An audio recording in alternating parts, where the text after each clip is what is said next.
question. My last question for today, I'll try to answer pretty fast. It says, where in the Bible is the marriage ceremony, celebration, reception, so forth?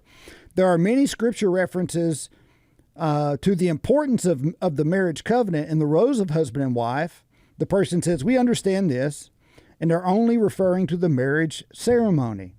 Through discussion, we were unable to come up with a scripture that gives reference to an actual ceremony or wedding celebration. We are curious if the big to-do of inviting friends and family and extravagant decorations and a reception to follow come from a scriptural basis, or if the celebration was brought about by pagans. Okay. Well, that's a great question, and I believe I can give you an answer. I'm going to turn to the Gospel of John.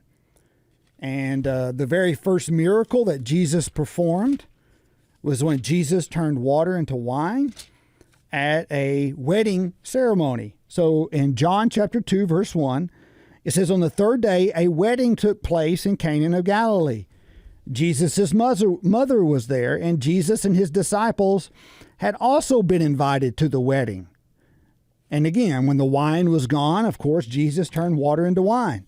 So obviously, Jesus went to some type of wedding ceremony where he was an invited guest, and there was a celebration and wine was served. And so if it was pagan, then of course Christ wouldn't have went to it. Okay? So by Christ going to this wedding demonstrates the fact that it was in the will of God for them to have such a wedding. I think it can look different for people. I'm not saying you have to have this big to do with all these people and spend all this money. I don't think you have to do that at all.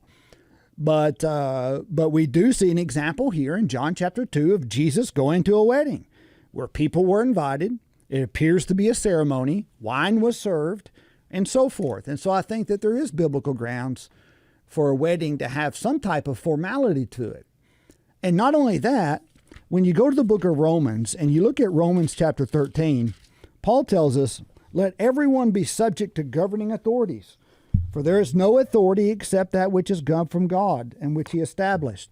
So according to the law of the land, if you're going to be married, you have to have a marriage license. It has to be performed by a licensed minister.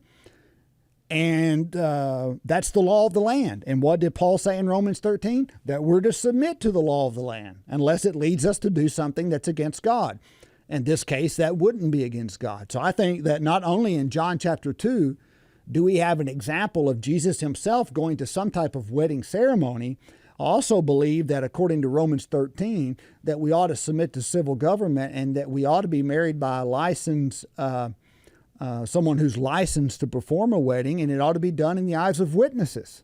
So I hope that answers your question, and I appreciate your question.